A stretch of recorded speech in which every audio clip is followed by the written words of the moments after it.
Hello, everybody, and once again, welcome back. This is your friendly deputy, your favorite deputy, I hope, from Movie Deputy Podcasts. And I am excited to bring you the second movie in the God's Not Dead series. Now, I got a little bit of flack after the last one. I'm not actually bringing you the physical movie. I'm bringing you the movie review from the movie God's Not Dead 2. So these aren't actually the full movies themselves. These are the reviews of the movies. As you've heard yesterday, I was pretty harsh on the first God's Not Dead movie, and I feel it was justifiable. Now, with God's Not Dead 2, I wasn't as excited coming into it because I was like, okay, are they going to do the same thing? What's going to happen with it? Are they going to push it too far, not take it far enough? There were so many questions I had coming into this, and I try my best to leave my expectations at the door when I go in to see a movie, but I'm human. We all have those things that we are like, okay, should I be coming into it with high expectations, low expectations, or should I try to come into it neutral? And I really do try to come into it neutral, but that doesn't always work. Now, in this one, it goes a completely different direction than the one we saw last time. It still deals with education, but on a different level. This one is actually a story about homeschooling. Now, a lot of people have very strong feelings when it comes to homeschooling. My son went to public school for kindergarten through 5th grade. He entered 6th grade, but because of some things that were going on in the school, I pulled him out and I homeschooled him for 6th, 7th, and 8th grade, and then he went back to school for high school. And honestly, he was leaps and bounds ahead of his classmates for a while, but he caught up to it. And I'm so glad I did it the way that I did it because he still got the full immersion of public school. I've helped him kind of get through over a hump that he was having a hard time with. Ultimately, it ended up benefiting his education because he learned critical thinking, common sense, things like that aren't necessarily taught in public schools. I mean, he's almost 30 years old now, so this is a little while ago, but as we can see even now, the education system with time is only getting worse. And unfortunately, I don't see it getting any better in the near future. But so a lot of people, even years ago, switched to homeschooling because they wanted to have a lot more say in the information that their children were learning. There's always been some level of, forgive the term, propaganda in public schools, even when I was a child. I mean, there was stuff that was taught that was like, seriously? And instead of being encouraged to be a critical thinker and to think differently and actually challenge these ideas and look into them, we were basically browbeat to say, this is how it is, this is how it is. And it's like that we don't learn a lot that way. We learn more with exploration and being inquisitive, things like that. So I'm going to go ahead and jump into this with the review that was on moviedeputy.com on this. So we'll go from there. The separation of church and state seems as if it should be absolute. The reality to the situation is that the line is in fact blurred in places. We are allowed to accept quotes from historians as factual history.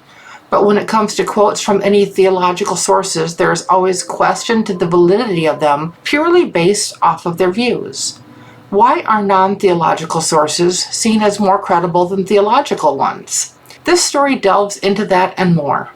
Here we see a teacher that did nothing more than answer a student's question. Purely by doing so, her entire career and life as she has known it is in jeopardy. The story challenges the boundaries that we currently think of when we think of the separation of church and state. In doing so, it does not mean to change or influence any particular belief system, but instead it is meant to change the ideology of the education as we see it. Education is supposed to be diversified, as long as that does not involve anything that crosses the dreaded politically correct boundary. How have we gotten to this point in society where we are willing to accept one truth but not another? Who sets these standards? Why do we accept those standards as the standards that society itself is based upon? Here we are presented with something that challenges many ideas that are faced today. Some agree that some ideas need to be challenged, and others are probably happy with the status quo. Today, it is this. But what about when it has an effect on something or someone you care about? What then? Watch this and ask yourself that same question. Your answer may surprise you. Now, You're probably thinking, you read that with a lot of inflection, a lot of passion. Well, guess what? There was a lot of passion meant when I was writing this out. I just remember being very fired up on writing this. This movie even made my top 10 list of 2016.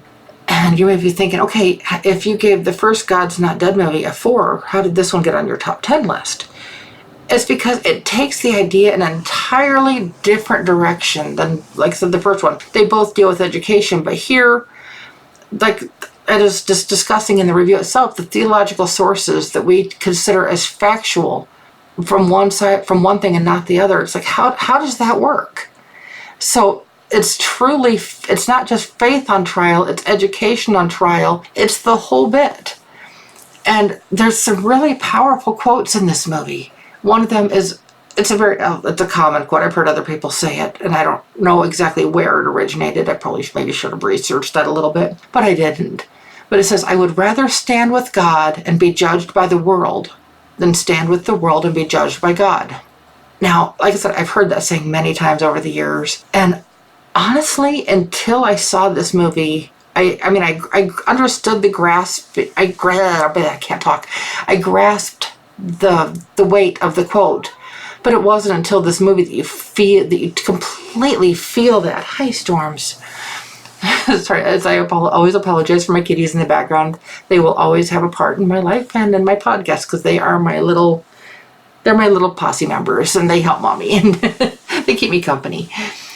But I mean, get back to the movie on this. It's like I said, it is just there's a message here that just gets so beat down because people automatically assume that those of faith are one way. And mind you, there are those people out there, but that I will say it here and I'll say it now. It does not represent the whole. I mean, there are those types of people out there, but it is not the whole. To the most part, I can't talk tonight. I apologize. Some people of faith are some of the sweetest and nicest people I've ever met, but I've also met people who are the most judgmental and awful people I've ever met in my life. And you're like, wait, that sounds very contradictory. For the ones that do it right, for the ones that approach the world with love, not in this whole love, the whole like wokeness and we have to accept everybody and accept everything for the way it is. That's not how the world works. Right is right and wrong is wrong. And it's not until people like really stand up and make a stand that we're going to see any change even happen. And in this one, the person stands up to take a stand, and in doing so, just it ends up tearing up her whole life. It ends up tearing up her family. Now, mind you, her family doesn't break apart, but it's like there's clear alliances of who's on her side and who's not. And even in the community, it's such... there's just so much to it. And it really points out, almost on a different level, how broken our education system is. And this movie came out in 2016. Here we are in 2023, and all I can think of as I'm reminiscing about this movie is, okay, if that was where the education system is now, and this is where we are today, where are we going to be 7 years from now? I cannot even fathom how much further it's going to go if we've gone this far from 2016 to now to get where we're at now, and then going from here forward. One of the most powerful lines in this movie, and I had to honestly go back and refresh my notes to find it. It says, they were hoping to make an example of you, and instead you became an inspiration.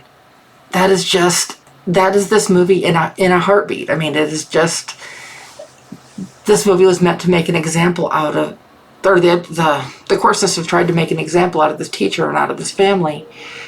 And instead, they became an inspiration for just people pretty much anywhere.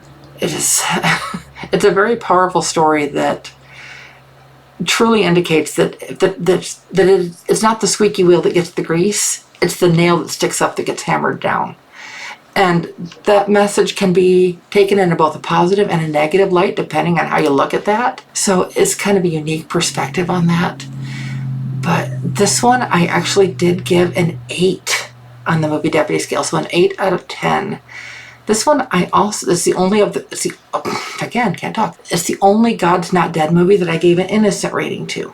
Out of all 4 movies, this is the only one that was rated innocent, so safe for 12 and below. But if, like I said, if you've ever been curious about these movies and you want to check them out, if you've ever wanted to share these movies with someone that was maybe hesitant on, okay, it's like, I don't want to have the whole God thing shoved down my throat for the whole movie, let them listen to this podcast, share this with them, and maybe this might help open their eyes and maybe create that little bit of curiosity. And maybe with the first God's Not Dead podcast too. These movies are very much aimed at the theological community, but they would do so much more if they could draw in people from the non-theological communities as well. And they have the power to do that. It just takes the right person to point them in that direction.